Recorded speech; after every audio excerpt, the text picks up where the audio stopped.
Hello and good evening fellas. Good evening, good afternoon, good morning, जब भी आप ये वीडियो देख रहे हो। अच्छा, तो आज मैं डिस्कस करने जा रहा हूँ आपसे एक टेस्ट पेपर जो कि है मोल कॉन्सेप्ट एंड स्टोशियोमेट्री का। ये चैप्टर बहुत इंपॉर्टेंट है। हम्म और इस चैप्टर से क्वेश्चंस आते हैं, कई बार स्टूडेंट्स फंस जाते हैं इस चैप्टर को लेकर। तो मैं कोशिश करूंगा कि इसमें ना इंपॉर्टेंट इंपॉर्टेंट क्वेश्चंस करवा दूं। वैसे तो मैं इसकी प्लेलिस्ट डाल चुका हूँ, मगर क्या है कि अब हर कोई तो प्लेलिस्ट देखता नहीं है। तो इसमें क्या करूंगा, मैं इंपॉर्टेंट क्वेश्चंस जो मैंने अपने टेस्ट पेपर में दिए हैं और जहां तक है एग्जाम्स में इससे रिलेटेड क्वेश्चंस आएंगे। मैं ये नहीं कह रहा कि एज इट इज छप के आ जाएगा, मगर जो कॉन्सेप्ट होगा वो आपको क्लियर हो जाएगा इस टेस्ट पेपर को अगर आपने देख लिया तो। ठीक है। ठीक है। तो मैं डिस्कशन कर रहा हूँ इसका। जैसे कि पहला डेफिनेशन है यहाँ पे, क्वेश्चन है डेफिनेशन का, डिफाइन द टर्म मोल। अच्छा, मोल क्या है? The amount of substance.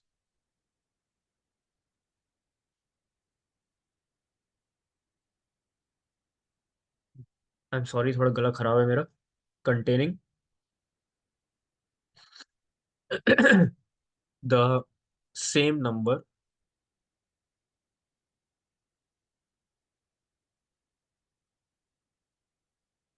of molecules or atoms or radicals,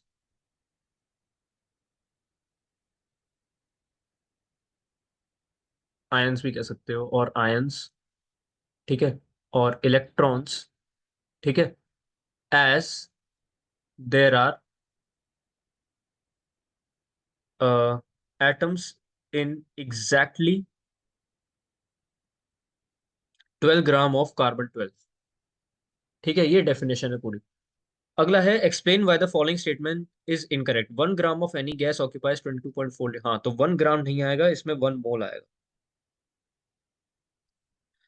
ठीक है ना। एक मोल गैस में होते हैं 22.4 लीटर एट एसटीपी। ठीक है। Calculate the percentage of the metal in aluminium nitride. Aluminium nitride है ALN। और मेटल कौन सा है इसमें? मेटल बेटा इसमें एल्यूमिनियम है। ठीक है। तो एल्यूमिनियम का अगर मैं मास नंबर की बात करूं, mass number of aluminium it is 27। और अगर मास नंबर ऑफ नाइट्रोजन की बात करूं तो इट इज 14। तो कितना हो गया टोटल अगर हम करेंगे इनका? तो टोटल हो जाएगा 27 + 14, इट्स 41। और मेटल एल्यूमिनियम का अगर परसेंटेज कॉम्पोजिशन फाइंड आउट करना है तो इट विल बी 27/41 × 100। ठीक है, ये लगभग लगभग आएगा आपका 65.85 के आसपास। ठीक है। तो 65.85% आ जाएगा। अगला है state Gay Lussac's law of combining volumes. बेटा ये बहुत इंपॉर्टेंट डेफिनेशन है। ठीक है, ये आपको याद होनी चाहिए। इसमें है gases react in volumes, which when bear a simple ratio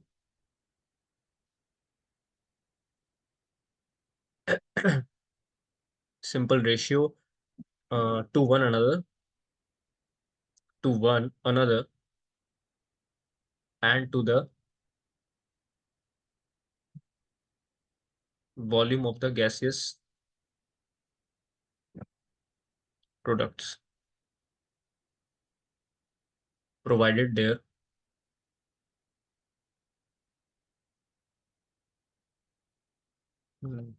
provided provided that their volume mm,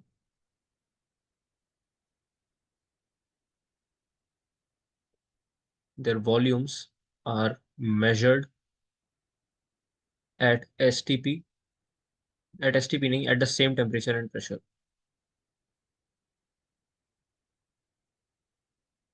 और आप प्लीज लिखते रहिएगा, लिखने से आपको याद हो जाएगा। ठीक है। ये केवल आप देखिए नहीं वीडियो, क्योंकि इसमें न्यूमेरिकल पोर्शन भी है, तो आप जितना लिखेंगे उतना आपको अच्छे से होगा। देखो, कोई भी एग्जाम की तैयारी ना ऐसे नहीं हो जाती। आप सोचो कि मैं शॉर्टकट अपनाऊंगा, सब कुछ करूंगा, इस तरह नहीं होगा। ठीक है, आपको लिखना पड़ेगा। मैंने भी काफी लिख लिख के प्रैक्टिस करी है, तभी मुझे आया है। ठीक है। ओके। तो बेटा ये तो कंप्लीट हो गया हमारा, ये शॉर्ट आंसर तो हो गए। मैं इसको इरेज कर रहा हूँ।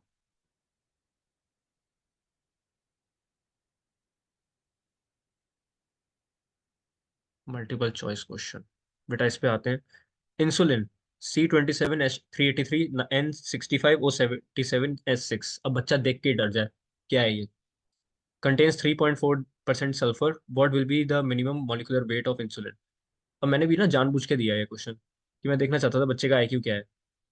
हो सकता है आपके बोर्ड वाले ना दे, ठीक है, मैं थोड़ा मजे लेने के लिए दे देता हूँ। अच्छा, तो इसका मैं बता देता हूँ आपको, ये फॉर्मूला देखने की जरूरत नहीं है, मतलब ना डरने की जरूरत नहीं है इसमें। सिंपल सा है ये क्वेश्चन, ठीक है, सिंपल सा। अच्छा, सल्फर का एटॉमिक ये मास नंबर कितना होता है? 32 होता है। सल्फर का मास नंबर 32 होता है। और minimum molecular weight of insulin कैसे आएगा? देखो, 3.4% ऑफ सल्फर जो है, किसका है? पूरे मॉलिक्यूल का, ऑफ एक्स। एक्स मान लिया मैंने, क्या? Molecular weight of insulin. और 3.4% ऑफ एक्स क्या है? 32। भाई सही बात है, मॉलिक्यूलर वेट ऑफ इंसुलिन, ठीक है ना? एक्स का 3.4% क्या है? सल्फर। और उसका मॉलिक्यूलर वेट कितना होता है? 32। सही तो लिखी है ये इक्वेशन मैंने। तो क्या आएगा यहाँ पे? 3.4 divide by 100 into x is equal to 32। ठीक है, तो कितना आएगा ये? X is equal to 3200 divide by 3.4, ये आपका आ जाएगा लगभग लगभग 941.176। ठीक है, तो आपका ये वाला आंसर सही होगा, सी। ठीक है।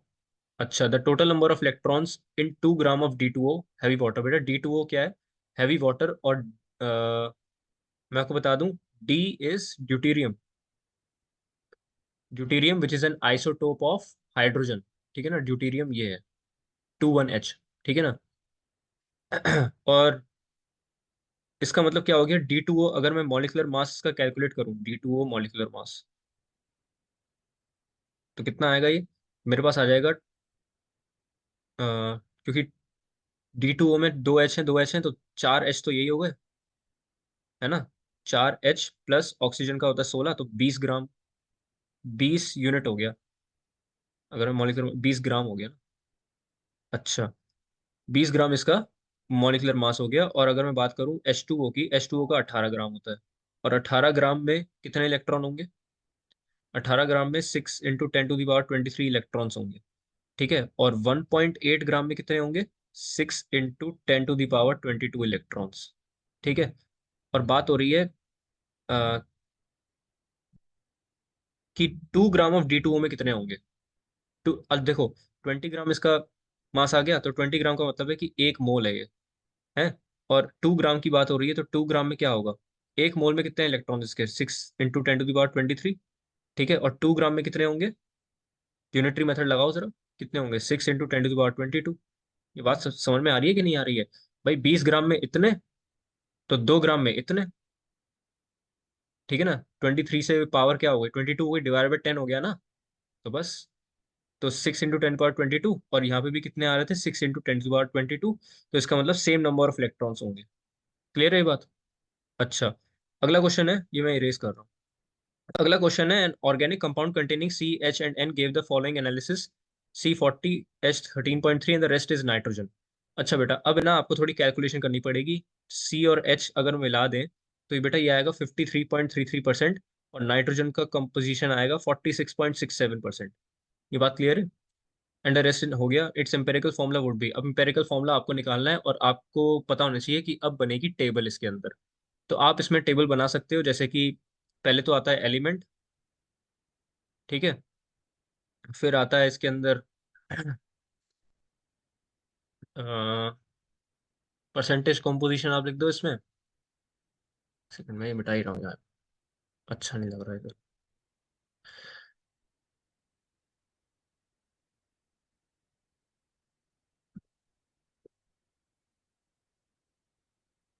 हाँ, पहले तो आएगा एलिमेंट, फिर आएगा परसेंटेज कॉम्पोजिशन, फिर आएगा आपका एटॉमिक मास, एटॉमिक रेशियो, फिर आएगा सिंपलेस्ट रेशियो। ये टेबल बनानी आनी चाहिए। ठीक है, एलिमेंट है जैसे आपके पास सी, एच और एन। परसेंटेज कॉम्पोजिशन क्या क्या दे रखे थे? मैं दोबारा पढ़ देता हूँ, मेरे पास ये हार्ड कॉपी निकली हुई है। परसेंटेज कॉम्पोजिशन आपके बने थे 40, 13.33, और रेस्ट नाइट्रोजन 46.67 था। एटॉमिक मास पता होंगे आपको कितने हो? 12। ये हाइड्रोजन 2, सॉरी 1, नाइट्रोजन हो गया आपका 14। ठीक है, एटॉमिक रेशियो 40/12, 13.33/1, ये हो जाएगा 46.67 डिवाइडेड बाय 14। आप इसको कैलकुलेट करोगे तो कितना आएगा? ये आएगा आपका 40/12, विच इज नियरली 3.33। ये आएगा 13.33, और 46.67 डिवाइडेड बाय 14,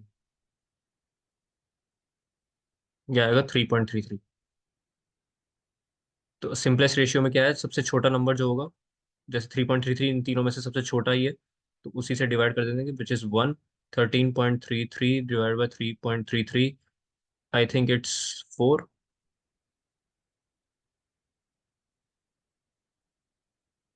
और 3.33, ये तो 1 आ ही जाएगा।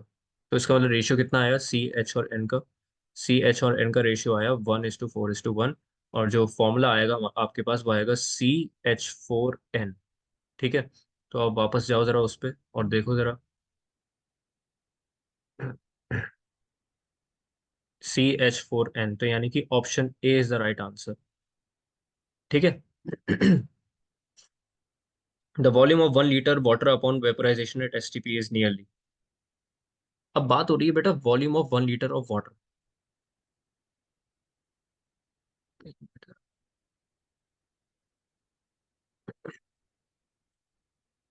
1 litre of water upon vaporisation, अरे 1 लीटर ऑफ वाटर वाटर अगर वेपोराइज हो भी गया तो भी क्या, वो रहेगा तो 1 लीटर ही ना। वेपोराइज हो गया तो क्या हो गया, रहेगा तो 1 लीटर ही।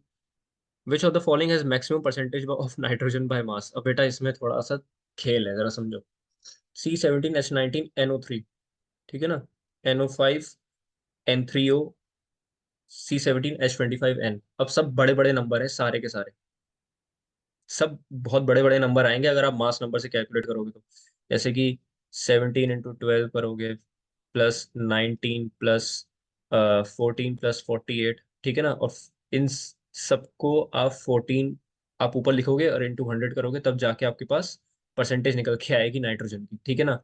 आप हीरोइन की करोगे, हीरोइन क्या आएगा, 21 × 12 +23 +14 +16 × 5 80, और इसके ऊपर आप लिखोगे 14। और इसकी करोगे तो ये आएगा आपके पास 20 × 12 +25 +14 × 3 प्लस ऑक्सीजन इज 16। ठीक है, और 14 × 3 है तो 42 आएगा × 100। ठीक है ना, यहाँ पे भी। और अगर इसका करोगे तो फिनाइलसाइक्लिडीन का, तो ये आ जाएगा आपके पास 17 × 12 +25 +14, और ऊपर आएगा 14 × 100। तो आप देखो जरा, ऊपर 14 आ रहा है हर एक में, लेकिन 42 इसमें आ रहा है। तो 42 इसमें आ रहा है तो कोई दिक्कत नहीं है, आप इसको मार्क कर दो, क्योंकि इसका मैक्सिमम परसेंटेज आएगा। देख सकते हो आप, तीनों में डिनोमिनेटर में सब बड़े बड़े नंबर है, ठीक है ना, लेकिन सबसे ज्यादा मैक्सिमम परसेंटेज किसका आएगा, इस वाले का, क्योंकि 42 साफ साफ दिख रहा है यार, बड़ा नंबर है तो इसी में ही आएगा। ठीक है ना, ज्यादा कैलकुलेशन में इन्वॉल्व नहीं होना था यहाँ पे। अगला क्वेश्चन है, liquid benzene ceases excess burns in oxygen according to equation. ठीक है, ये इक्वेशन है। How many litres of O2 at STP are needed to complete the combustion of 39 gram of liquid benzene? अच्छा।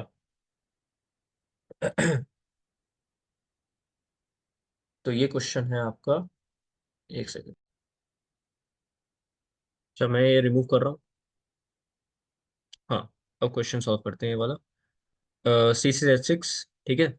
और ये इक्वेशन दे रखी है, how many litres of oxygen at STP are needed to complete the combustion of 39 gram of liquid benzene. 39 gram यानी कि अगर बात हो रही है C6H6 की, ठीक है ना, जिसका मॉलिक्यूलर मास होता है 78 ग्राम, ठीक है ना। हम इसके आधे की बात कर रहे हैं, हम 39 ग्राम्स की बात कर रहे हैं। तो कितना हमको ऑक्सीजन रिक्वायर्ड है टू कंप्लीट दिस कंबशन? तो आप देखो, अ, अगर मैं एक मोल ऑफ गैस का निकालूं, जैसे कि 15 O2 दे रखा है, और अगर मैं एक मोल का निकालूं, या तो 15 मोल दे रखे हैं, अगर मैं निकालूं volume of 1 mole of oxygen at STP, तो कितना आएगा बेटा? 22.4 लीटर आएगा। लेकिन यहाँ हमारे पास 15 मोल्स दे रखे हैं, तो 15 मोल्स का मतलब हो गया, for 15 moles it will be 15 × 22.4, which is 336 litres. ठीक है, तो 336 लीटर्स। और मॉलिक्यूलर वेट कितना है बेंजीन का? 78, जो मैंने पहले ही बोल दिया आपसे। ठीक है, और कितने मोल्स हैं ये? अगर मैं नंबर ऑफ मोल्स निकालूं, तो 39 ग्राम कितने मोल्स हो गए बेंजीन के? हाफ हो गया, 0.5 मोल्स हो गए। ठीक है, तो फिर रिएक्शन के हिसाब से क्या होगा? अगर हमें दो क्या कहते हैं, complete combination 39 gram of liquid benzene. ठीक है,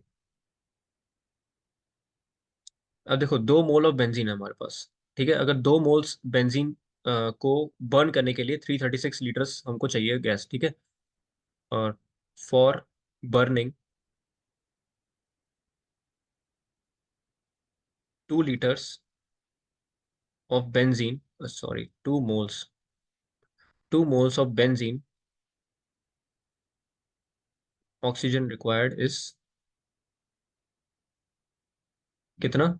336 लीटर्स। और अगर बात करूं मैं हाफ मोल्स की, 0.5 मोल्स के लिए, 0.5 मोल्स यूनिटरी मेथड लगा दो, 336 डिवाइड बाई 2 × 0.5, तो ये आ जाएगा 4, 168, ये आएगा 84 litres.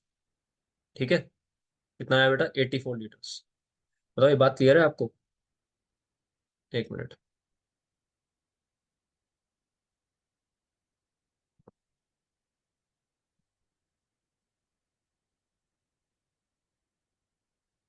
Hmm,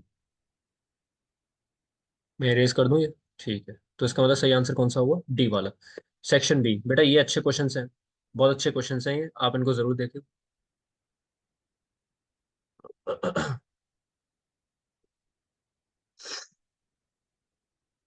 Analysis of chlorophyll C55H72O5N4 Mg shows that it contains 2.68% magnesium. How many atoms of Mg does 100 gram of chlorophyll contain? अच्छा क्वेश्चन है ये। देखो भाई, 2.68% ऑफ मैग्नीशियम कंटेन कर रहा है, तो इसका मतलब ये हो गया, अगर मैं मोल्स निकालने के लिए बैठूंगा यहाँ पे, तो आप देखो जरा, 2.68% है ना ऑफ मैग्नीशियम, तो इसका मतलब ये हो गया कि 2.68 divided by 100 gram of magnesium है। ठीक है, तो कितने नंबर ऑफ मोल्स होने चाहिए यहाँ पे? कितने नंबर ऑफ मोल्स? आ गया, how many atoms of Mg does 100 gram of chlorophyll contain? ठीक है, तो पहले तो मेरे को मोल्स निकालने पड़ेंगे, number of moles of magnesium. तो कितना आएगा इसमें? 2.68 डिवाइडेड बाय 100। और मैग्नीशियम का वो कितना होता है बेटा? 24 होता है मॉलिक्यूलर वेट, डिवाइड बाय 24। तो इसका कितना आएगा? ये 2.68 divide by 100 divide by 24, which is 2.68 divided by 2400।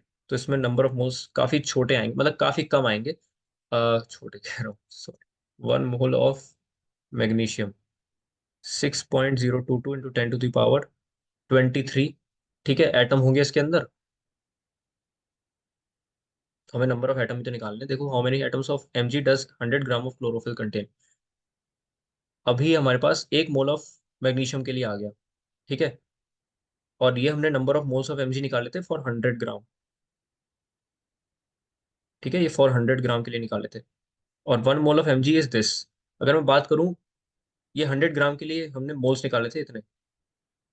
ठीक है, कि इतने मोल्स प्रेजेंट होंगे, और 1 मोल ऑफ Mg में इतने एटम होते हैं। तो बेटा 2.68 डिवाइडेड बाय 2400 मोल्स में कितने एटम होंगे? ये बात समझने की कोशिश करना है, ये सबको समझ में नहीं आती है। कितने मोल होंगे इसमें? 6.022 इंटू 10⁻23। ठीक है, इंटू 2.68 डिवाइडेड बाय 2400। ठीक है, ये आएगा आपका। क्लियर है? इसको गायब करो, ये आ जाएगा 100। और इसका पूरा कैलकुलेशन करोगे तो लगभग लगभग आएगा आपके पास 6.7, 1 × 10⁻20 एटम्स। ठीक है, सॉल्व करने पे इतना आएगा। तो 11th वाला क्वेश्चन हो गया, मैं इसको इरेज कर रहा हूँ। ठीक है। 12th क्वेश्चन है, calculate the number of oxygen atoms in 88 gram of CO2, what would be the mass of CO having the same number of oxygen atom. Important question है अगेन। ठीक है। आप ये मत देखो भैया ये बिट्स में आया हुआ है, इंपॉर्टेंट कैसे हो गया, कॉन्सेप्ट देखो आप इसका। अच्छा, 88 ग्राम ऑफ CO2। ठीक है, तो इसका मतलब ये हो गया, CO2 अगर मैं मास कैलकुलेट करूं इसका तो कितना आएगा, 12 + 32, 44 आएगा, 44 ग्राम। तो 88 ग्राम का मतलब हो गया it is 2 moles. It is 2 moles of CO2। 1 मोल में 44 ग्राम और 2 मोल में 88 ग्राम। ठीक है। और तो अगर मैं बात करूं एक मॉलिक्यूल की, क्योंकि उसमें दे रखा है कि calculate the number of oxygen atoms in this. ठीक है, अगर मैं बात करूं एक मॉलिक्यूल की, और 1 molecule of CO2 it has 2 oxygen atoms. अरे दिखाई दे रहे हैं ना, देखो जरा, CO2 फॉर्मूला है। ठीक है, तो सीधी सी बात है, ऑक्सीजन कितने हैं इसमें, टू, दो ही तो एटम है ऑक्सीजन के, है कि नहीं। तो बस, और मॉलिक्यूल की अगर बात करें, अगर मैं CO की बात करूं तो CO में सिर्फ एक है। ठीक है, लेकिन अब बात हो रही है having the same number of oxygen atoms what will be the mass of CO। अब मास की बात हो रही है यहाँ पे। ठीक है, अगर मैं नंबर ऑफ ऑक्सीजन एटम्स की बात करें तो इसमें तो दो हैं CO2 में। ठीक है। और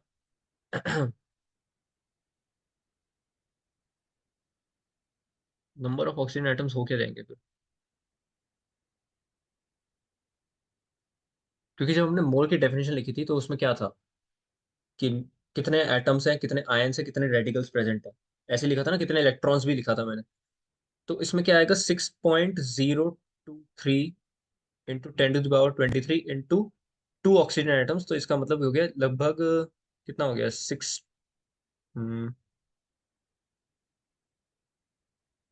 कुछ गलती लग रही है क्या, नंबर ऑफ ऑक्सीजन एटम्स कितना होगा इसमें,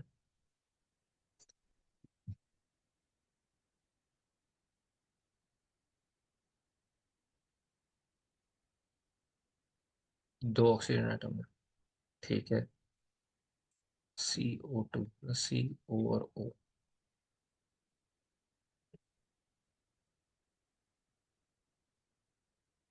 अरे 2 मोल्स ऑफ CO2 है यार, गलती कर दी ना, number of oxygen atoms in 2 moles of CO2, मैंने भी ध्यान नहीं दिया, सॉरी। हम 2 मोल्स की बात करें क्योंकि 88 ग्राम की बात कर रहे हैं, तो कितना आएगा ये, देखो 1 मोल में 2 मॉलिक्यूल ऑफ ऑक्सीजन प्रेजेंट है, 2 एटम ऑफ ऑक्सीजन प्रेजेंट है। ठीक है, तो अगर मैं दो की बात करूं, इन 2 मोल्स ऑफ CO2 की बात करूं तो 2 × 2, ठीक है ना, तो 4 होंगे कि नहीं, तो होगा 24 पॉइंट समथिंग आ जाएगा, 24.08 के आसपास आएगा, into 10⁻23 oxygen atoms, atoms of oxygen present in 2 moles of CO2, 2 moles of CO2। फिर बात हो रही है कि what would be the mass of CO having the same number of oxygen atoms. तो देखो भाई, अब molecule of CO has 1 oxygen atom, ये तो पक्की बात है। ठीक है, तो mass of CO having 24.08 into 10⁻23 oxygen atoms. तो कितना हो जाएगा ये, कितना हो जाएगा ये। और अगर मैं बात करूं आपसे CO के मास की, तो CO का मास कितना होता है बेटा, अभी अभी छोड़ो, CO का मास, CO का मास, CO का मास होता है 12 + 16 विच इज 28 ग्राम। ठीक है, तो अगर हम कैलकुलेट करें mass of CO having 24.08 into 10⁻23 oxygen atoms, it will be 28 divided by 6.02 into 10⁻23 into 24.08 into 10⁻23। ये कट जाएगा इससे, और ये इससे 4 टाइम्स कट जाएगा, तो ये कितना आएगा, 112 ग्राम। तो यानी कि 112 gram CO will have the same number of oxygen atoms as that of 88 gram of CO2। क्या ये बात आपको क्लियर है? ये अच्छा क्वेश्चन था ये। ठीक। अब मैं इसको मिटा रहा हूँ, अगले वाले आगे बढ़ते हैं। अच्छा, ये जो अगला वाला क्वेश्चन है ना, ये मैं आपको एक वीडियो में बता चुका हूँ, ये वाला। ठीक है। और इसमें मैं ये भी बता चुका हूँ कि इसमें पूरा पूरा, इसमें एलिमेंट नहीं लिखोगे, इसमें पूरा पूरा कंपाउंड लिखोगे आप, जैसे कि मैं बता रहा हूँ आपको।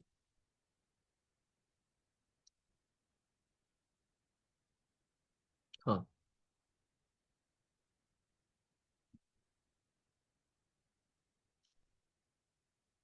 13 क्वेश्चन। 13 क्वेश्चन कह रहा है आप, मिनरल कंटेंट MgO। MgO का पहले मैं आपको बता देता हूँ कि पहले कंपाउंड बताता हूँ मैं। कंपाउंड आएगा यहाँ पे, टेबल बनेगी कंपाउंड। ठीक है। Percentage composition, atomic mass, atomic ratio, फिर सिंपलेस्ट रेशियो। एटॉमिक नहीं, सॉरी, इसमें मॉलिक्यूलर रेशियो आ जाएगा, क्योंकि इसमें पूरे कंपाउंड की बात कर रहे हैं हम। ठीक है। तो देखो इसमें दे रखा है कि MgO जो है, MgO कंपाउंड है, और एक इसमें है SiO2। एक दे रखा है 63.37, और एक है H2O।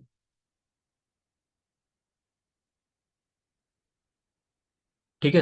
बाद का क्वेश्चन बाद में पढ़ लेंगे, जो बाद में दे रखा है उसको हम बाद में पढ़ेंगे। पहले हम परसेंटेज कॉम्पोजिशन लिख लेंगे। 31.88। SiO2 का दे रखा है 63.37। ये मैंने क्या कर दिया?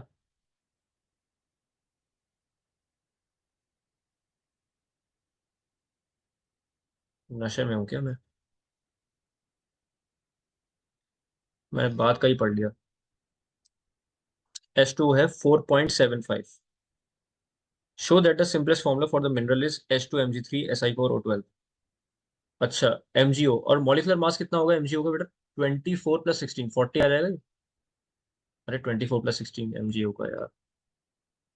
SiO2 का कितना होगा? सिलिकॉन 28 + 32, ये 60 आ जाएगा इसका। और ये 18। ठीक है। अब क्या होगा? 31.88। 31.88 divided by 40, 63.37 divided by 60, 4.75 divided by 18। तो कितना आएगा ये? कितना आएगा? कितना आएगा? अच्छा, ये आएगा लगभग 0.79। ये आएगा आपका 1.04 या 0.5 कर लेते हैं। ये आएगा आपका 0.263। ठीक है। और सिंपलेस्ट रेशियो में आपको पता है सबसे छोटा नंबर सब डिनोमिनेटर में आता है, तो 0.79 divide by 0.26 is equal to 3। 1.05, 0.26, ये आएगा 4। और 0.26 डिवाइड बाई 0.26 कितना आया? 1। तो जो रेशियो आया MgO is to SiO2 H2O, कितना आएगा ये? 3:4:2। ठीक है। और जो क्वेश्चन दे रखा था हमको, वो बेटा क्वेश्चन क्या दे रखा था? देखो क्वेश्चन ये दे रखा था, prove that, show that the simplest formula of the mineral is H2Mg3 Si4O12। ठीक है। तो हमें इस फॉर्म में आंसर लाना है। ठीक है। इस फॉर्म में हमको आंसर चाहिए। तो देखो क्या आएगा इसके अंदर। यानी कि जो फॉर्मूला बना वो बना MgO whole thrice SiO2 whole 4 H2O whole 1। तो जगह Mg3O3 Si4O8 H2O1। ठीक है। तो कितना आएगा टोटल? कितना आएगा बेटा? H2 पहले लिखना है, H2। और Mg3 है, सही है। Si4O 8 और 3 11 और एक 12। ठीक है। तो ये प्रूव कर दिया हमने। ये बेटा ये सिंपलेस्ट फॉर्मूला आ गया हमारा। ठीक है। क्लियर है? ये अच्छा क्वेश्चन था। इसको मैं, अब मैं अगला क्वेश्चन पे आता हूँ। अगला क्वेश्चन है 14th। Under the same conditions of temperature and pressure you collect 2 liters of carbon dioxide.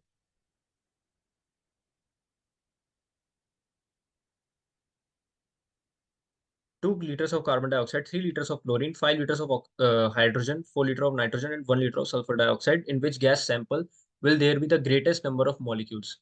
किस में होगा सबसे ज्यादा? 3 लीटर क्लोरीन में, 5 लीटर ये, 4 लीटर ये, 1 लीटर ये। तो सीधी सी बात है, जिसमें 5 लीटर कलेक्ट करें हाइड्रोजन, दो सबसे ज्यादा उसमें ग्रेटेस्ट नंबर ऑफ मॉलिक्यूल्स होंगे। ठीक है, 5 लीटर ऑफ हाइड्रोजन, तो ए वाले का आंसर आ जाएगा हाइड्रोजन। अगला है लीस्ट नंबर ऑफ मॉलिक्यूल्स, तो 1 लीटर जिसमें है SO2, ठीक है ना, सल्फर डाइऑक्साइड। अच्छा, तो जस्टिफाई और आंसर। अब बेटा जस्टिफाई और आंसर में क्या लिखोगे? एवोगैड्रोस लॉ, है ना? तो जस्टिफिकेशन में क्या लिखोगे? According to Avogadro's law, Avogadro's law, ठीक है ना, that under under the similar condition of temperature and pressure, under the similar condition of, लिख देता हूँ आपके लिए, under the similar condition of temperature and pressure, ठीक है ना, equal volumes of all gases contain equal number of molecules. ठीक है, ये हमारा जस्टिफिकेशन हो गया कि जैसे कि हाइड्रोजन में सबसे ज्यादा वॉल्यूम था, तो उसमें सबसे ज्यादा मॉलिक्यूल होंगे, और इसमें सबसे कम वॉल्यूम था सल्फर डाइऑक्साइड में, तो इसके भी सबसे कम मॉलिक्यूल होंगे। ठीक है, तो ये जस्टिफिकेशन हमने दे दिया, और मैं अब इसको मिटा रहा हूँ और अगले वाले क्वेश्चन में पढ़ते हैं। 26.8 gram of Na2SO4 dot XH2O gave 12.6 gram of water on heating, determine the value of x in the compound using the mole concept. Okay, अच्छा क्वेश्चन है ये भी, ये क्लास 11th की बुक से दिया था मैंने। अब मेरे को जज मत करना भैया, क्या हो यार, क्लास 11th, 10th के बच्चे, रैम खाओ थोड़ा सा। नहीं खाना, बोर्ड एग्जाम है तुम्हारा, ठीक है? बच्चे की लेने पे ज्यादा ज्यादा जोर देता हूँ मैं। टेस्ट में नंबर कम आते हैं, अब क्या है कि अ, थोड़े बहुत मजे मुझे भी तो लेने हैं। भाई बच्चे ने परेशान किया मेरे को पूरा साल, अब मैं कब परेशान करूंगा उसे? टेस्ट के समय तो करूंगा बस। अच्छा भाई, total mass of Na2SO4 dot XH2O, वो एक मीम आता है ना कि भाई बच्चे परेशान करते हैं through out the year teacher को, जिसमें बच्चे हंस रहे होते हैं, फिर टेस्ट या एग्जाम के समय टीचर हंस रहा होता है, बच्चे रो रहे होते हैं। अच्छा, अब भाड़ा जाए। कितना आएगा ये 46? अगर मैं मॉलिक्यूलर मास इसका कैलकुलेट करूं तो कितना आएगा molecular mass? 46 plus 32 plus 64 plus x into 18, तो कितना आएगा ये? 46, 32, 78, 78, 64, ये हो जाएगा आपका एक्स 18, 64, 142 प्लस 18x। ठीक है, ये आ गया आपका पूरा molecular mass Na2SO4 dot XH2O का। अब बात करते हैं सिर्फ Na2SO4 की। मास ऑफ Na2SO4 वो आएगा 142, ठीक है? और क्या लिखा है? 26.8 gram of Na2SO4, it gives इतना। ठीक है, तो मास ऑफ Na2SO4 गिवन कितना है बेटा?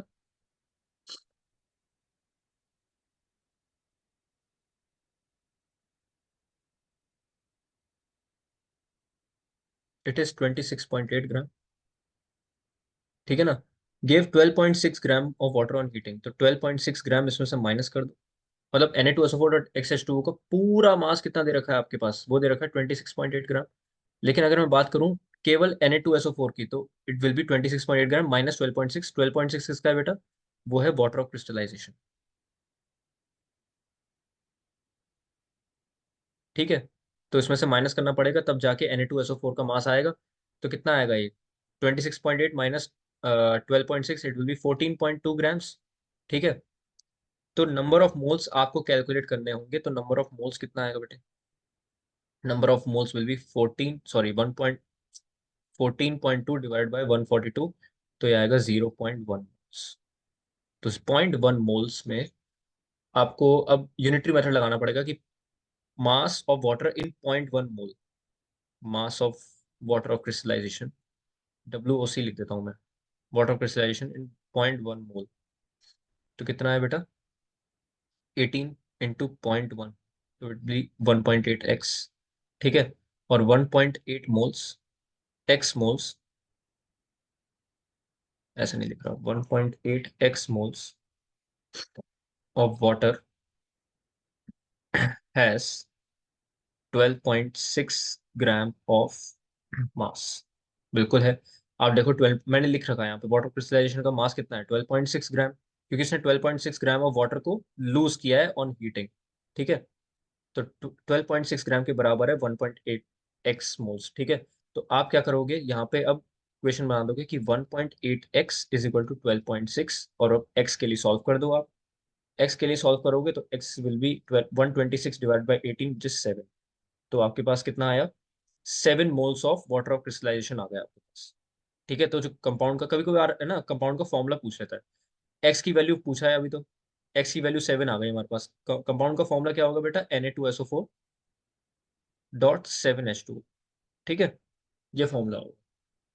क्या ये बातें आपको क्लियर हो रही है? ये भी अच्छा क्वेश्चन था। अच्छा, ये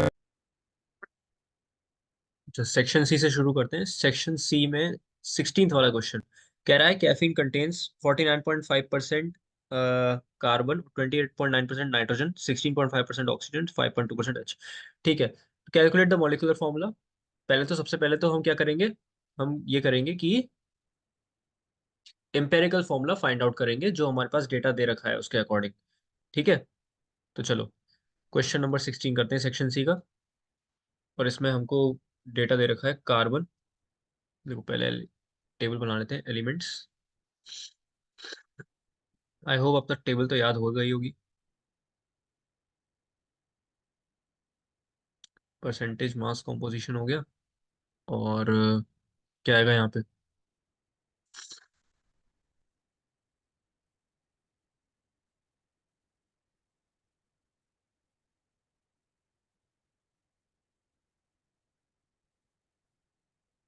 चलो भाई कैलकुलेट कर लेते हैं इसको। सी, और क्या है हमारे पास, एन, एच और ओ। सी, एन, एच।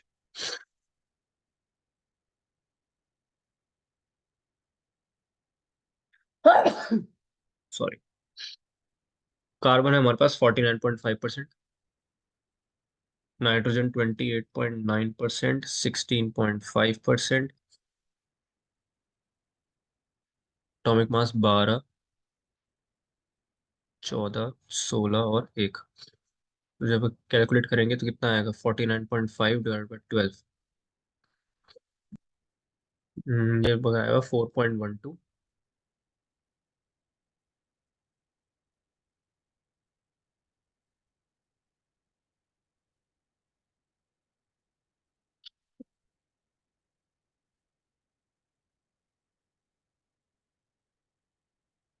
ठीक है। अच्छा, अब सिंपलेस्ट रेशियो कैसे कैलकुलेट करेंगे, जो सबसे छोटा नंबर होगा उससे डिवाइड करेंगे, 1.03, या रहेगा 4।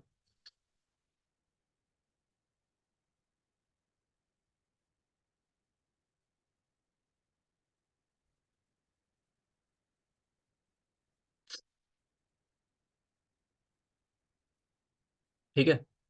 तो इसका मतलब क्या आया, हमारे पास जो रेशियो आया, कितना आया, C is to N is to O is to H.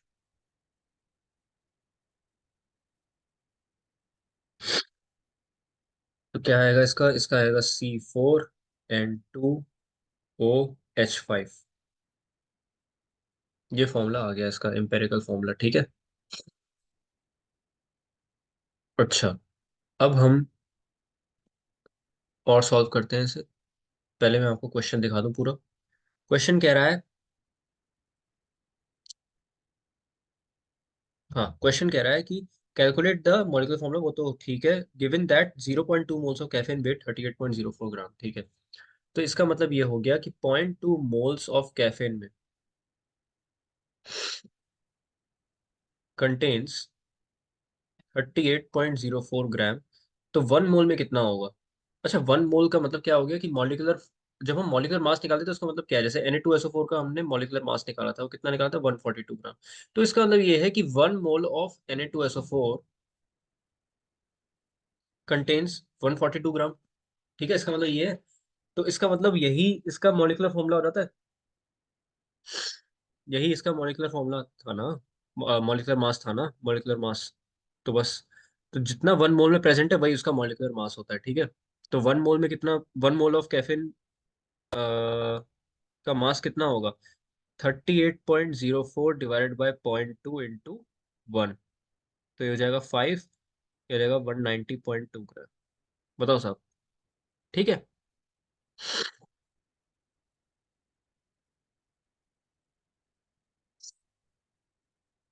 ये आ गया 190.2 ग्राम्स। अच्छा। और ये बात याद रख लेना। अब हम चल रहे हैं व्हाइट बोर्ड पे। ये हमने कैलकुलेट कर लिया। अब क्या है? C4N2OH5। ये लिख लो यहाँ पे। एम्पेरिकल फॉर्मूला कितना आया, क्या आया हमारे पास? C4N2OH5। ठीक है। और जो हमारे पास मॉलिक्यूलर मास कितना आया था? मॉलिक्यूलर मास वो आया था हमारे पास 190 पॉइंट। तो एम्पेरिकल फॉर्मूला मास हमें पहले कैलकुलेट करना पड़ेगा, विच इज EFM। ये हो जाएगा 4 into 12 plus 2 into 14 plus 16 plus 5। ये हो जाएगा 48 plus 28। 48 plus 28 plus 16 plus 5। This will come out to be somewhat 97 के आसपास। जैसे कैलकुलेट कर ही देता हूँ। 48 प्लस 28 प्लस 16 प्लस 5। ये आ रहा है आपका 97। ठीक है। तो ये आ गया 97। और ये आ रहा है 190.2। मतलब बट दो गुना है। ठीक है। तो एन जब निकालेंगे तो एन निकालेंगे उसका molecular mass divided by EFM। ठीक है। तो ये आएगा 190.2 डिवाइडेड बाय 97। तो ये लगभग लगभग 2 के आसपास आप लिख सकते हो। ठीक है। तो मॉलिक्यूलर फॉर्मूला हमारे पास क्या आ जाएगा? मॉलिक्यूलर फॉर्मूला आपको पता है, एन इंटू इम्पेरिकल फॉर्मूला होता है। ठीक है। तो ये क्या हो जाएगा? N into C4N2OH5। और एन की वैल्यू कितनी है हमारे पास? 2। तो 2 से मल्टीप्लाई कर दे तो C8N4O2H10। ये आ गया आपके पास, ये आंसर। क्लियर है? ठीक है। ओके। अगला क्वेश्चन देखते हैं। अगला क्वेश्चन क्या कह रहा है हमसे? अगला क्वेश्चन कह रहा है, क्या मुसीबत है।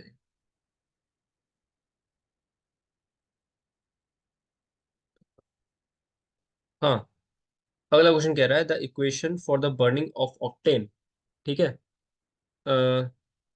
Is C8H18 plus 225O2, there are 16CO2 plus 18H2O। ठीक है। ICSE 2008 में आया हुआ है। How many moles of carbon dioxide are produced when 1 mole of octane burns. अच्छा। तो कितना volume of carbon dioxide, sorry, हाँ, कितने mole of carbon dioxide produce हो रहे हैं when 1 mole of octane burns. ठीक है। एक सेकंड में इसको ऊपर कर दूं यार, बहुत प्रॉब्लम दे रहा है ऐसे तो। हम्म, सही। हाँ, तो पहले ए पार्ट निकालते हैं इसका। ये आएगा when 2 moles of octane. A part निकाल रहे हैं। When 2 moles of octane Burns moles of CO2 required. CO2 formed आएगा ना?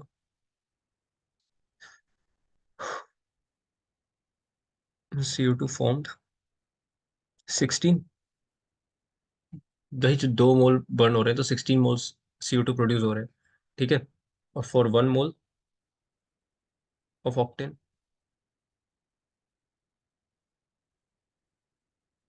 मोल्स ऑफ CO2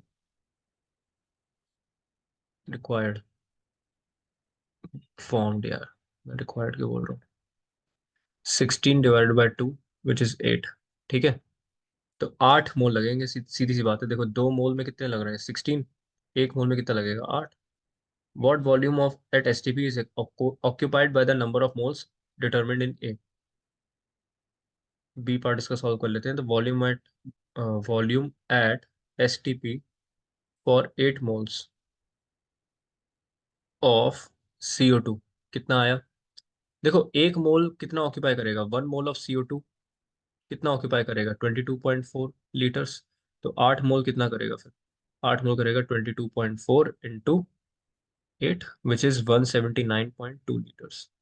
ठीक है, ये भी हो गया। अब सी वाला पार्ट करते हैं। The relative molecular mass of carbon dioxide is 44, what is the mass of carbon dioxide produced by burning 2 moles of octane. ठीक है, अच्छा, तो इसका क्या आएगा, RMM जो दे रखा है हमारे पास, वो दे रखा है 44। और mass of CO2 produced by burning 2 moles of CO2, तो कितना आएगा, 44 इंटू 8, ये आ जाएगा 352 ग्राम। समझो इस बात को, देखो 44 होता है इसका RMM। तो what is the mass of carbon dioxide produce by burning 2 moles of octane. 2 mole of octane जब हम बर्न करें, देखो 1 मोल ऑफ CO2 हैज मास 44 ग्राम। जब 2 मोल हमने बर्न करे, तो क्या हुआ, 16 आ गया। तो यानी कि 8 गुना हो गया ना उसका, produce by burning 2 moles of octane यार। अरे जैसे ये इक्वेशन दे रखा है, 2 में हम 16 हमें मिल रहा है। ठीक है, और अगर 2 मोल्स ऑफ ऑक्टेन की बात हो रही है, ठीक है, 2 moles of octane, 2 moles of octane जो है, उसमें क्या है, कितना CO2 बर्न कर रहा है उसके अंदर, 16 CO2, है ना। तो भाई 1 मोल में 8 CO2 बर्न कर रहा है। ये यहाँ पे 2 आएगा, 2 से इंटू करना पड़ेगा, तो ये 8 इंटू 44, ये आएगा 352। और फर्दर इंटू 2 करना पड़ेगा, क्योंकि 2 मोल्स ऑफ ऑक्टेन है। 2 मोल्स ऑफ ऑक्टेन में 16 इंटू 44 करना पड़ेगा ना। तो इंटू 2 और कर दो इसके अंदर, तो ये आ जाएगा 352 है ना, 704 आएगा ये, 704 ग्राम्स। और अगला है, what is the empirical formula of octane, C8H18 का एम्पेरिकल फॉर्मूला। आपको पता है क्या कॉमन आ रहा है, 4 कॉमन, 2 कॉमन आ रहा है, तो बस ये हो जाएगा C4 और यहाँ H9। सिंपलेस्ट फॉर्मूला हो गया काटा पीटी से। ठीक है, तो ये पेपर तो बेटा डिस्कस हो चुका। अच्छा, अब है ना दूसरा पेपर डिस्कस करना है, ये भी मैंने बनाया था। ठीक है, इसको डिस्कस कर लेते हैं, मैं ये इरेज कर रहा हूँ। हाँ, उसका सेक्शन बी बेसिकली डिस्कस करना है। दिखाता हूँ रुको। सेक्शन ए मैं इसलिए नहीं कह रहा, क्योंकि सेक्शन ए में MCQs काफी टफ है। ठीक है ना, तो इसलिए मैं क्या करवा रहा हूँ, आपको आपको मैं करवा रहा हूँ सेक्शन बी से। तो answer the following questions in short. आप देखो इसमें क्या आएगा, डिफाइन मोलर वॉल्यूम। अच्छा, मोलर वॉल्यूम की डेफिनेशन क्या हो जाएगी, molar volume is defined as the volume occupied by 1 mole of compound, volume occupied by 1 mole of a compound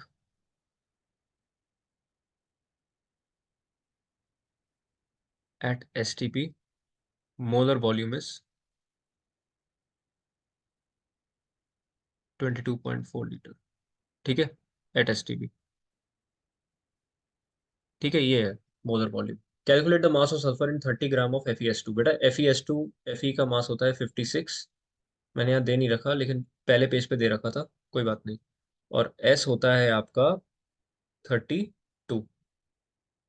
तो बस FeS2 टोटल मॉलिक्यूलर मास कितना हो जाएगा इसका, 56 प्लस 64, इट इज 120। और calculate the mass of sulphur, sulphur का mass कितना है बेटा, 64 है, तो 64 divided by mass of sulphur. अच्छा, mass of sulphur in 30 gram of, ठीक है ठीक है ठीक है। तो बेटा ये तो हो गया, 64 ग्राम प्रेजेंट है 120 ग्राम। ठीक है, 64 ग्राम प्रेजेंट है 120 ग्राम में। अगर वही मैं 30 ग्राम ले लूं इसका, 30 ग्राम ले लूं तो क्या होगा? 30 ग्राम में कितना सल्फर प्रेजेंट होगा, ये हमें नहीं पता। देखो 1 मोल तो हो गया इसका, ये 30 मोल, 30 ग्राम कितना होगा? 30 डिवाइड बाई 120 कर दो, कितना होगा ये? 1/4, 0.25 होगा कि नहीं? ठीक है, तो 64 का इंटू आप 0.25 में कर दो, या फिर 1/4 कर दो, तो याद आएगा 16। 16 ग्राम ऑफ सल्फर प्रेजेंट होगा इसमें। ठीक है। Okay, define atomic weight. Atomic weight की डेफिनेशन कैसे लिखोगे? It can be defined as the average weight of an element with respect to with respect to all its isotopes and their relative abundances। ठीक है, और unit क्या होती है इसकी? Atomic mass unit. ठीक है ना, इट्स यूनिट इज एम।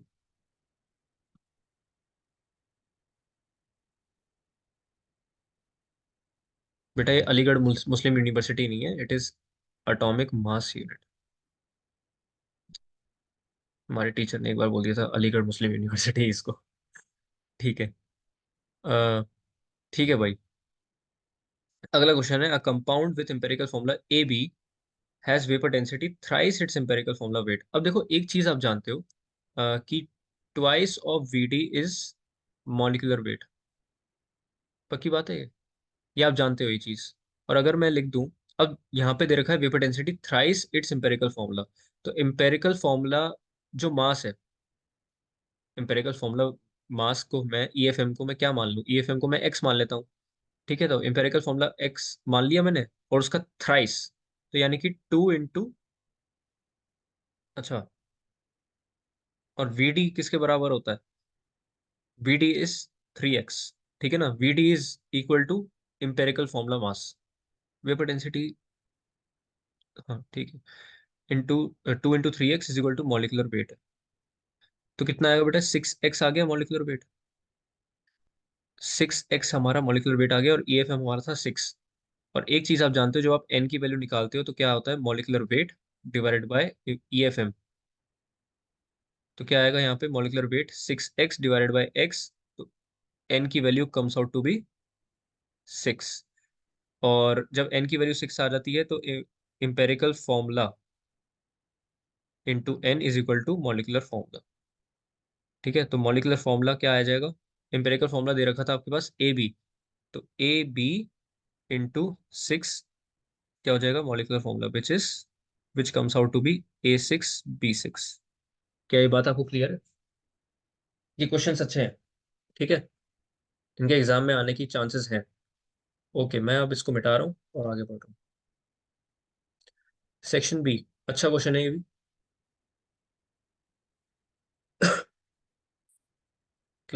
ये है क्वेश्चन नंबर 11।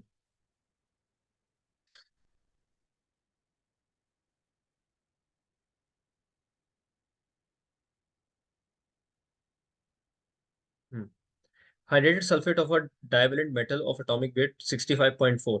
एटॉमिक वेट दे रखा है उसका, डाइवेलेंट मेटल है और हाइड्रेटेड सल्फेट है, तो आप जरा इसका फॉर्मूला देखो। मैं इसका फॉर्मूला मान लेता हूँ। लेट, ये क्वेश्चन नंबर 11 सॉल्व कर रहा हूँ। Formula of divalent hydrated metal sulphate,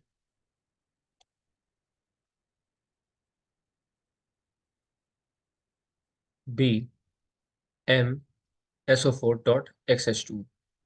ठीक है, MSO4.XH2, where M is a metal. M क्या है बेटा? मेटल। ठीक है, तो अब क्या करेंगे इसके अंदर? मॉलिक्यूलर मास इसका निकालेंगे, तो क्या आएगा? और देखो एम का तो मुझे मास पता नहीं है, सीधी सी बात है। तो क्या आएगा? SO4 का मास निकाल लेते हैं, तो कितना आएगा ये? नहीं, दे रखा है। सॉरी, दे रखा है। Hydrate sulphur divalent metal of atomic weight 65.4 loses 43.85% of its weight on dehydration. ठीक है, ठीक है, ठीक है। 65.4 प्लस डाइवेलेंट मेटल का एटॉमिक वेट है ना ये 65.4। और SO4 का वेट कितना आएगा बेटा? 32 प्लस कितना है ये? 64 से 64, 96 आएगा ये। 96 प्लस 18x, तो कितना आ जाएगा ये? 161.4 प्लस 18x, ठीक है। ये इतना आ गया। ये हमारे पास पूरा मॉलिक्यूलर मास था। ये पूरा आ गया 161.4 प्लस 18x। अब परसेंटेज ऑफ वाटर कितना है? वो है 43.85, यानी कि 18x divided by 161.4 plus 18x into 100। वो कितना है बेटा? 43.85। यही तो आएगा, देखो जरा। वाटर का परसेंटेज कितना है? कैसे आता है, कैसे निकलता है? 18x divide by total molecular mass into 100, 43.85 आ गया। एक्स के लिए सॉल्व कर दो। और जब आप एक्स के लिए सॉल्व करोगे ना, तो एक्स के लिए जब आप सॉल्व करोगे तो वैल्यू आएगी 7। ठीक है। तो number of water of crystallization कितने हैं बेटा? 7। क्लियर है ये बात? Find the number of molecules of water of crystallisation in the formula of the hydrate salt. तो कितना आया बेटा? वाटर क्रिस्टलाइजेशन कितने निकला? 7। 12th क्वेश्चन है, density of oxygen at NTP is 1.429 ग्राम पर litre, calculate the standard molar volume of the gas. अच्छा question है ये भी। देखो ये पहला वाला इंपॉर्टेंट, दूसरा वाला भी इंपॉर्टेंट। मैं इसको मिटा देता हूँ।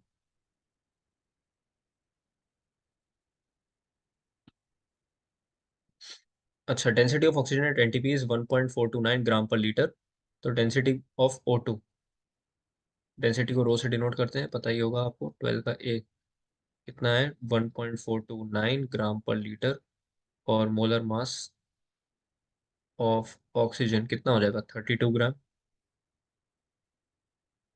रो is equal to M upon B, which is 1.42 is equal to 32 divided by V. तो B is equal to 32 divided by 1.42। तो वी कितना आएगा बेटा? ये आएगा 22.39 लीटर। आप देखो, calculate the standard molar volume. 22.4 होता है कि नहीं? कितना आया? 22.39, लगभग वही आया। ठीक है, हो गया। ओके।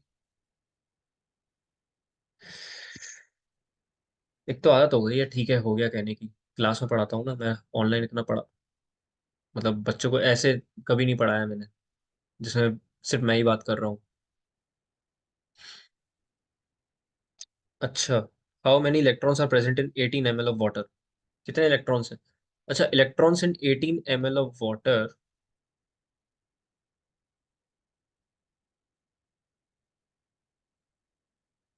कितने होने चाहिए, आपको क्या लगता है?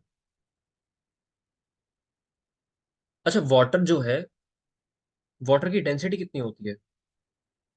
वाटर का अगर मैं डेंसिटी पूछूं आपसे, डेंसिटी ऑफ H2O, अगर मैं डेंसिटी आपसे पूछूं, तो कितना होगा? इट इज 1 ग्राम पर सेंटीमीटर क्यूब। ठीक है। तो 1 ग्राम पर सेंटीमीटर क्यूब होता है, और rho is equal to M upon B होता है। और 18 ml दे रखा है, तो M divided by 18 is equal to 1। तो एम भी कितना आ जाएगा बेटा? 18 ग्राम। तो मतलब कि 18 ग्राम में पता लगाओ कितने इलेक्ट्रॉन्स हैं। अब ये तो आपको पता होना चाहिए। और नंबर ऑफ, मैं इसको मिटा देता हूँ पहले। नहीं, चलो ऐसे ही सॉल्व कर लेते हैं। Number of electrons in H2O, कितने इलेक्ट्रॉन्स हैं H2O में? आप देखो, 8 तो इसके अंदर है और 2 हाइड्रोजन में है, तो कितने होंगे? 10। ठीक है। और 10 into 6.023 into 10⁻23, which is 6.023 into 10⁻24। ठीक है। ये आपके पास आ गए नंबर ऑफ इलेक्ट्रॉन्स। किसमें? अरे किसमें है यार? 18 ml ऑफ वाटर में। क्लियर है ये बात? भाई 18 ग्राम ही तो होता है। H2O कितना होता है? 18 ग्राम ही तो होता है, और 18 ग्राम हमने निकाल लिया था। 18 ग्राम और 18 ml एक ही बात है वाटर के केस में, क्योंकि डेंसिटी कितनी होती है? 1 ग्राम पर सेंटीमीटर क्यूब। क्या ये बात आपको क्लियर है? ठीक है। मैं अगला वाला देखो, अगला वाला करवा रहा हूँ मैं। Determine the formula of an organic compound if it's molecular. ओहो, ये भी बढ़िया क्वेश्चन है, इंपॉर्टेंट। अच्छा, इसके लिए मुझे करना पड़ेगा। अब देखो, ये है ना, आपको आना चाहिए यार, percentage composition of hydrogen and oxygen और 6.48 एंड 51.42। अब ऑर्गेनिक कंपाउंड दे रखा है बेटा, ऑर्गेनिक कंपाउंड में कार्बन भी तो आता है ना। और हाइड्रोजन और ऑक्सीजन दे रखे हैं, तो हाइड्रोजन ऑक्सीजन माइनस कर दो 100 में से। 100 माइनस 51.42 प्लस 6.48, कितना आएगा ये? 100 माइनस कितना होगा? अरे नहीं आ रहा। ये आएगा बेटा 57.9। ठीक है, ये होगा 100 - 57.9 विच इज 42.1। तो कार्बन का परसेंटेज आ गया आपके पास 42.1। अब आप इसको सॉल्व कर सकते हो, ठीक है ना। It's molecule contains 12 atoms of carbon, 12 atoms of carbon है। तो इसका मतलब क्या है? एम्पेरिकल फॉर्मूला मैं आपको बता रहा हूँ। अच्छा, इसका एम्पेरिकल फॉर्मूला जो आएगा वो आएगा लगभग CH2O। आप मुझे कमेंट करके बताओ इसका मॉलिक्यूलर फॉर्मूला कितना निकल के आया आपके पास। ठीक है, please right the answer in comment section. अगर डाउट होता है तो मैं हूं ही बताने के लिए। अच्छा, इसका सही आंसर आएगा बेटा C12H24O12। अब देखो लिखा हुआ है ना यहाँ पे 12 एटम्स ऑफ कार्बन, तो बस 12 एटम्स ऑफ कार्बन लग गए यहाँ पे। ठीक है, आगे बढ़ता हूँ। 14th क्वेश्चन कह रहा है कैलकुलेट द नंबर, नहीं, percentage of fluorine sodium and aluminium cryolite Na3LF6 to the nearest whole number. ठीक है, अब देखो क्या आएगा Na3AlF6। सबसे पहले तो इसका आप टोटल मास निकालोगे, पूरा मॉलिक्यूलर मास निकालो। कितना आएगा? 3 × 23 प्लस 27 प्लस फ्लोरीन कितना होता है बेटा? फ्लोरीन इज 19 × 6, ये हो जाएगा 69 प्लस 27 प्लस 114। कितना आएगा ये? 210। ठीक है, तो परसेंटेज ऑफ, पहले आप फ्लोरीन निकाल लो। परसेंटेज ऑफ फ्लोरीन कैसे निकलेगी? कैसे निकलेगा बेटे? 114 divided by 210 into 100, percentage of fluorine निकल आएगा which is nearly 54 point something. ठीक है ना, 54 पॉइंट समथिंग आएगा ये। मैं एग्जैक्टली मुझे नहीं पता। और एल्यूमिनियम का निकाल लो। Aluminium is 69 divide by 210 into 100, it is equal to 32.8%। ठीक है ना, इतना ही आना चाहिए। और एल्यूमिनियम हो गया, अब बचा सोडियम। सोडियम है आपका, नहीं सोडियम ही तो निकाला है। सॉरी बेटा, सोडियम निकाला था, एल्यूमिनियम भी निकालना है। एल्यूमिनियम है 27 डिवाइड बाई 210 इंटू 100। कितना आएगा ये आएगा 14.4%। सही है, ओके। अगला है क्वेश्चन नंबर 15, वो मैं आपको करवा रहा हूँ, ये मिटा रहा हूँ। Calculate the number of molecules present in 350 centimetre cube of NH3 gas. अब देखो ये वाले क्वेश्चन है ना आपके आने नहीं चाहिए, क्योंकि इसमें लग रही है आइडियल गैस इक्वेशन। ठीक है ना, देखो भाई, V आपके पास दे रखा है 350 centimetre cube. Ideal gas equation मालूम है? PV is equal to NRT। PV is equal to NRT, ये आइडियल गैस इक्वेशन होती है। अच्छा, V आपके पास दे रखा है 350 सेंटीमीटर क्यूब। ठीक है, और टेम्परेचर कितना है? 273 केल्विन। Pressure is 2 atm। और लिखा हुआ है calculate the number of molecules. Hmm. अच्छा, आपके पास मोल्स आ जाएंगे, तो आपके पास मॉलिक्यूल्स भी आ ही जाएंगे। ठीक है, कैसे बताता हूँ। जैसे PV = NRT, इसमें आप वैल्यूज पुट करके देखो आप। इसमें आप वैल्यूज अगर पुट करके देखोगे तो क्या आएगा? तो आएगा 2 ×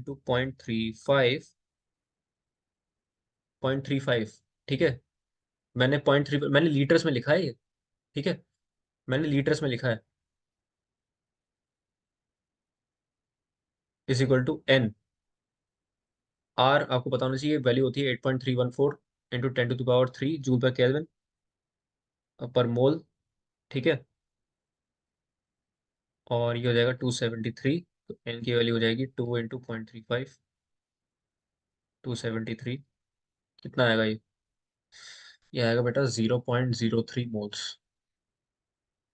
0.03 मोल्स आ गया। और हम जानते हैं एक एवोगैड्रो नंबर में कितने होते हैं? 6.023 इंटू 10⁻23। क्या, किसकी बात कर रहा हूँ मैं? मॉलिक्यूल्स की, है ना। ये बात हो गई एक मोल में, लेकिन हमारे पास कितने मोल दे रखे हैं? 0.03। 0.03 दे रखा है, तो 0.4 0.03 मोल्स। 6.023 इंटू 10⁻23 इंटू 0.03 कितना आएगा ये? 0.18 इंटू 10⁻23 मॉली मॉलिक्यूल्स। ठीक है, ये आ गया आपके पास। क्लियर है? ये आपके पास ये आंसर आ गया। ओके, अब मैं मिटा रहा हूँ इसे। अगला क्वेश्चन देखते हैं।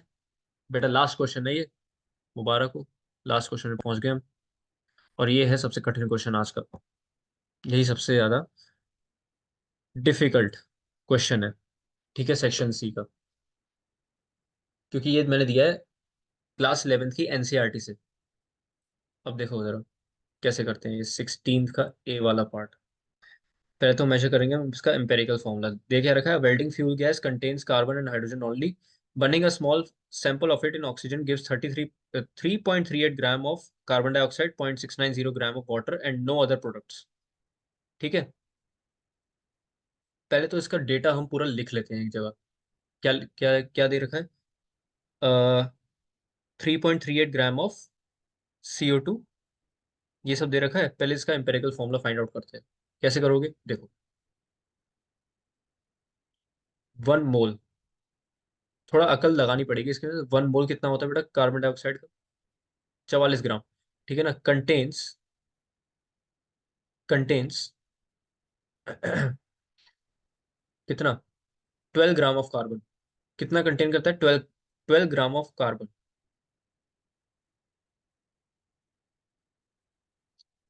ठीक, अब क्या लिखोगे आप कि therefore 3.38 gram of CO2 contains कितने कार्बन, कितने ग्राम ऑफ कार्बन कंटेन करेगा ये करेगा 12 डिवाइडेड बाय 44 इंटू 3.38। ठीक है, बिल्कुल मैथमेटिकली बिल्कुल करेक्ट है यार। अगर मैं 3.38 ग्राम की बात कर रहा हूँ, 44 ग्राम में 12 कार्बन, 12 ग्राम ऑफ कार्बन है। 3.38 में कितने होंगे? यूनिटरी मेथड लगा दो आप, 12 डिवाइडेड 44 इंटू 3.38, कितना आ जाएगा? ये आ जाएगा 0.9217 ग्राम। ठीक है, तो 18 ग्राम of water contains 2 gram of hydrogen. ठीक है, अब बात हो रही है वाटर की। कार्बन डाइऑक्साइड निपट गए हम, वाटर की बात कर रहे हैं। 2 gram of hydrogen and 0.690 gram of water. वो कितने ग्राम ऑफ हाइड्रोजन कंटेन करेगा? वो करेगा 2 divided by 18 into 0.690, which is 0.0767 ग्राम। ठीक है, तो हमारे पास ये डेटा निकल आया। तो टोटल मास ऑफ कंपाउंड कितना है? टोटल मास ऑफ कंपाउंड, क्योंकि इसमें क्या लिखा है? Welding fuel gas contain carbon and hydrogen. सिर्फ कार्बन और हाइड्रोजन है, तो इसलिए हमने कार्बन और हाइड्रोजन का ही मास फाइंड आउट करा है। ठीक है, तो टोटल मास कितना है? 0.9217 प्लस 0.0767 ग्राम। तो कितना आएगा टोटल? टोटल आएगा बेटा 0.9984 ग्राम। ठीक है, अच्छा, 0.9984 ग्राम आ गया। तो परसेंटेज ऑफ कार्बन हमको निकालना पड़ेगा। कंपाउंड में परसेंटेज ऑफ कार्बन कितना आएगा? 0.9217 divided by 0.9984 into 100, which is equal to 92.32%। ठीक है, 92.32% आ गया। परसेंटेज ऑफ हाइड्रोजन निकाल लो। बेटा परसेंटेज ऑफ हाइड्रोजन निकालोगे तो कितना आएगा? 100 - 92.32, 7.68% आ गया। अब देखो, अब हमारे पास इंपेरिकल फॉर्मूला निकल आएगा फाइनली। क्योंकि देखो ऐसा है, इंपेरिकल फॉर्मूला कब निकालते हैं हम लोग? जब नॉर्मली जो हमारे पास न्यूमेरिकल दे रखा होता है, पहले तो उसके परसेंटेज कॉम्पोजिशन दे रखे होते हैं। ठीक है ना? फिर आप एटॉमिक रेशियो निकाल, एटॉमिक मास आपको पता ही होता है, फिर आप एटॉमिक रेशियो निकालते हो, फिर सिंपलेस्ट रेशियो निकालते हो। तो पहले तो परसेंटेज पता होनी चाहिए ना। तो बस पहला स्टेप हो गया, हमने परसेंटेज पता करी है अभी। अब इंपेरिकल फॉर्मूला निकलेगा।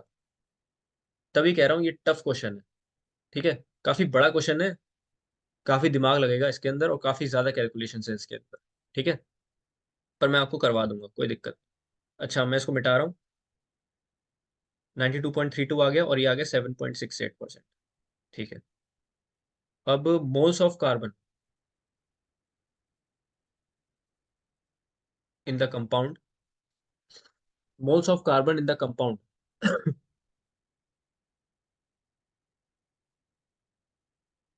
कितना है? 92.32 divide by 12, which is somewhat 7.69। ठीक है। और moles of H2 in compound कितना है? 7.68 divided by 1, which is 7.68। 7.68 moles आ जाएंगे इसके, और इसमें कितने हैं? 7.69 मोल्स। ठीक है, तो रेशियो कितना है इन दोनों का? तो ratio of C/H is 1:1। Clear है? तो empirical formula, hence empirical formula क्या आएगा इसका? एम्पेरिकल फॉर्मूला आ जाएगा CH, क्योंकि C और H का 1:1 रेशियो है, तो क्या आ जाएगा? C1H1। कितना आ गया? CH आ गया। अच्छा, तो एम्पेरिकल फॉर्मूला वाला काम तो हमारा हो गया है यहाँ पे। ठीक है, अब अगला है molar mass of the gas. अब कुछ नहीं करना, अब आसान चीजें हैं। ये सबसे टफ पार्ट था, एम्पिरिकल फॉर्मूला निकालना। बस यहीं पे बच्चा अटक जाता है और पूरे 5 नंबर चले जाते हैं। ठीक है, मैं इसको मिटा रहा हूँ। बी पार्ट देखते हैं इसका। बी पार्ट कह रहा है मोलर मास फाइंड आउट करो। तो weight of 10 litre of gas at STP कितना आया? कहाँ लिखा है? 11.6 ग्राम है ना। देखो जरा, volume of 10 litre measured at STP for this variable is found to weight 11.6 gram. तो वेट कितना है बेटा 10 लीटर गैस का? 11.6 ग्राम। क्लियर है? अच्छा, तो weight of 22.4 litre of gas at STP कितना आएगा? 11.6। क्योंकि हमें क्या फाइंड आउट करना है? मोलर मास फाइंड आउट करना है ना। तो मोलर मास क्या होता है कि एक मोल में, सॉरी, मोलर वॉल्यूम क्या होता है कि एक मोल में वॉल्यूम कितनी प्रेजेंट हो? 22.4 लीटर्स। ठीक है, तो इसका मतलब अब इसका कन्वर्ट्स कर दो इसी चीज का जो मैंने अभी बोला उसका, क्या कहते हैं, कन्वर्ट्स। कन्वर्ट्स क्यों कह रहा हूँ मैं? इन्वर्स कर दो। ठीक है ना, इन्वर्स कर दो। क्या आप बोलेंगे क्या है इसको? मैंने कहा कि एक मोल में 22.4 लीटर होते हैं, तो 22.4 लीटर में एक मोल ही तो होता है। एक ही बात है दोनों। और एक मोल में जो जितना मास होगा कंपाउंड का, वही तो उसका मॉलिक्यूलर मास है। और हम क्या निकाल रहे हैं? मॉलिक्यूलर मास ही तो निकाल रहे हैं। तो बस, तो 11.6 डिवाइडेड बाय 10, क्योंकि देखो 10 लीटर में 11.6 ग्राम है, तो 22.4 लीटर विच इज एक्चुअली 1 मोल। तो कितना होगा? कितना आएगा ये आएगा लगभग लगभग आपके पास, कैलकुलेट कर लेते हैं। भाई मेरे पास तो कैलकुलेटर है, लेकिन आपको तो अलाउड है नहीं एग्जाम में। बेटा ये आ रहा है 25.984, जिसको आप 26 ग्राम लिख लो। ठीक है, 26 ग्राम आ जाएगा। अब अगला है मॉलिक्यूलर फॉर्मूला फाइंड आउट करो। अच्छा, तो एम्पेरिकल फॉर्मूला मास, वो हमारे पास कितना है? देखो CH हमारे पास एम्पेरिकल फॉर्मूला आया था। ठीक है, तो कितना आएगा? 12+1 विच इज 13। और हमारे पास मॉलिक्यूलर मास कितना आया है? 26, है ना। एन निकाल लो, 26 divide by 13 which is equal to 2। तो मॉलिक्यूलर फॉर्मूला कितना हो जाएगा? It is N times of EF। तो मॉलिक्यूलर फॉर्मूला हो जाएगा twice of CH which is C2H2। Answer clear है? C2H2 is the answer. क्या ये न्यूमेरिकल आपको क्लियर हुआ? ये अच्छे न्यूमेरिकल्स करवाए हैं मैंने, और इतने में आपका पूरा कवर हो गया। ठीक है ना, पूरा मोल कॉन्सेप्ट आपका कवर हो गया इन क्वेश्चंस में। ये बहुत ही अच्छे क्वेश्चंस थे, मैंने सारे आपको आर्टिकल्स कवर करा दिए। ठीक है, आप इन्हीं को पढ़ के चले जाइए, आपका क्लियर हो जाएगा मोल कॉन्सेप्ट। ठीक है, और आपके बोर्ड एग्जाम चल रहे हैं। टुडे इज 23 फेब, और आपका आज था इंग्लिश लिटरेचर का। आई होप आपने अच्छा करा होगा।